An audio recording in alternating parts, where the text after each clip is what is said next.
Diyor, de göstermiyor.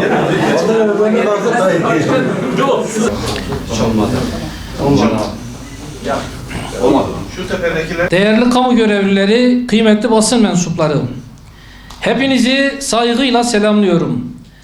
Basın açıklamamıza hoş geldiniz.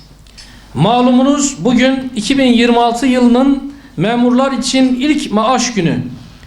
Bugün kamu görevlileri olarak, memur sen ailesi olarak ücrette dengesizlik, gelirde adaletsizlik, kamuda huzursuzluk bitsin diye Türkiye'nin 81 ilinde meydanlardayız.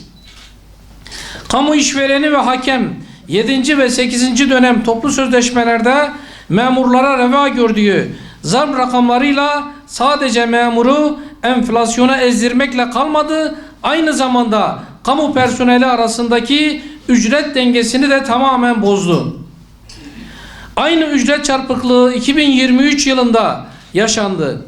Ancak Sayın Cumhurbaşkanımız o dönemde bu çarpıklığı gördü ve gereğini yaptı.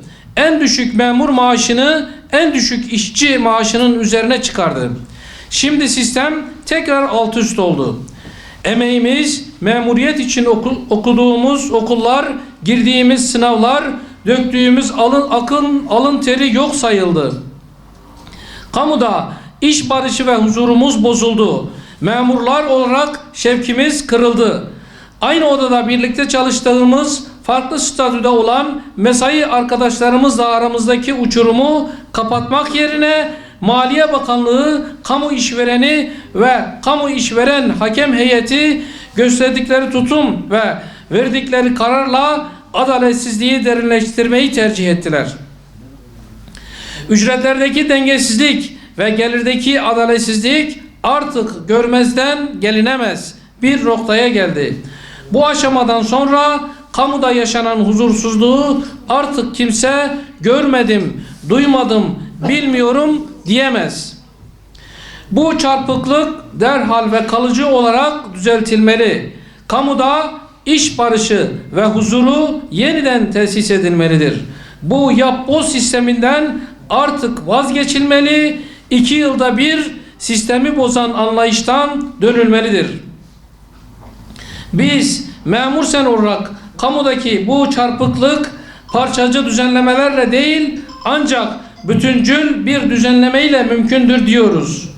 Belirli kesimleri kapsayan kamu görevlilerinin bütününün sesini duymayan ve beklentisini karşılamayan tekil düzenlemeler ancak çarpıklığı derinleştirir, hoşnutsuzluğu büyütür diyoruz. Memuru ezerek enflasyonla mücadele yürütülemez diyoruz. Sebebi olmadığımız enflasyonun faturasını sabit gelirliler olarak bizlere çıkarılmasını asla kabul etmiyoruz. Maliye Bakanlığı'nın bu adaletsiz anlayıştan enflasyonla mücadelede sürdürülen bu çarpık yöntemden vazgeçmelidir. Adil paylaşım anlayışıyla hareket edilmeli, emeğin hakkı tastamam verilmelidir. Bunun için hem kamu personel sisteminde hem de sendika yasamızda köklü değişiklikler, reformlar yapılmalıdır.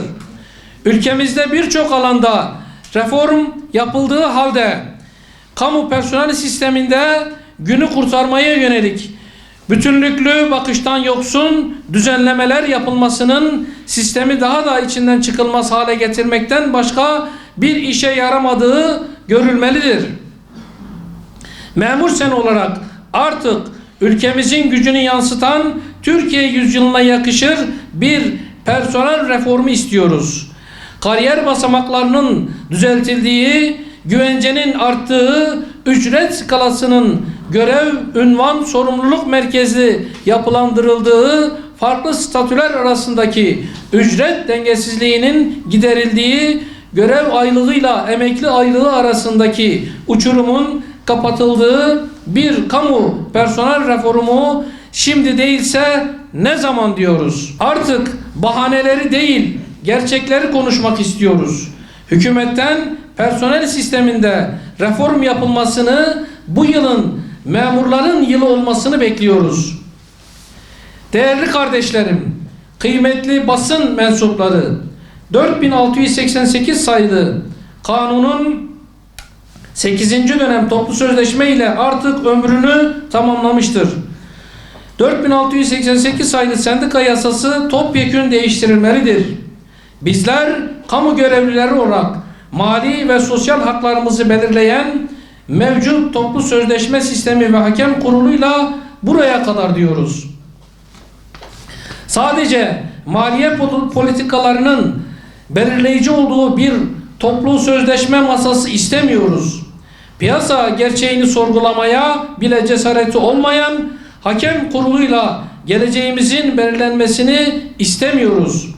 4 milyondan fazla kamu görevlisinin, 2,5 milyondan fazla memur emeklisinin mali ve sosyal hakları toplamda bir aylık kısa bir süreye sıkıştırılıp oldu bittiye getirilsin istemiyoruz. Bu yüzden 7. dönem toplu sözleşmede hüküm altına alınan yasanın yeniden düzenlenmesi için gerekli çalışmaların yapılması kararının uygulanmasını istiyoruz.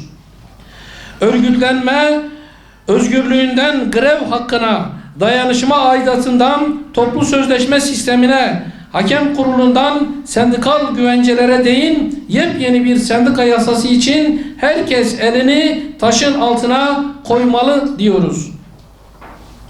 Bu konuda kamu görevlilerinin sesi duyulmalı, beklentisi görülmeli, gereği yapılmalıdır. Altında imza attığımız ILO sözleşmeleri başta olmak üzere uluslararası sözleşmelerin gerektirdiği düzenlemeler iç hukukumuzda daha fazla gecikmeksizin gerçekleştirilmeli. Adil bir pazarlık zeminine kavuşmak için evrensel sendikal hak ve özgürlükler benimsenmeli. İLO normlarında bir sendika yasası artık gecikmeksizin hayata geçirilmelidir. Malumunuz olduğu üzere 7. dönem toplu sözleşmede beklenen enflasyon bile memurlara layık görülmemişti. 8. dönem toplu sözleşmede ise kayıplarımızın tazmin edilmesini beklerken işveren tarafı adaletsizlikle ısrar etti. Hakem de bu adaletsizliği toplu sözleşme hükmü haline getirdi. Biz kamu görevlileri olarak 81 ilde meydanlardan hükümete sesleniyoruz. Bu gidişata dur demenin, bu hatadan dönmenin, bu çarpıklığı düzeltmenin, gelirde adaleti sağlamanın sorumluluğu omuzlarımızdadır. Aksi takdirde bu çarpıklıkla geçen her gün kamu görevlileri için eziyet, kamu hizmet kalitesi için verimsizlik demek olacaktır. Ücretlerde dengesizliğin bitirilmesi, kamudaki huzurun sağlanması ancak emekliliğe yansıyacak şekilde bir refah payı verilmesiyle mümkündür.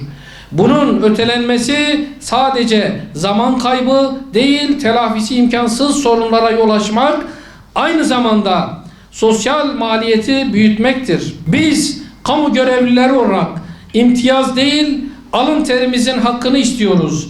Ayrıcalık değil, kamuda adalet istiyoruz. İş yerlerinde huzur istiyoruz. Çalışma barışı geri gelsin istiyoruz. Biz hakkımızdan gayrısını istemiyoruz. Memuru, işçisiyle kamuda çalışan herkesin hakkının tamam almasını istiyoruz. Katılımlarınız için her birinize ayrı ayrı teşekkür ediyorum. Yaşasın hak, yaşasın emek, yaşasın adalet, yaşasın mücadele. Katılımınızdan dolayı basın açıklamamız burada sona ermiştir. Allah hepinizden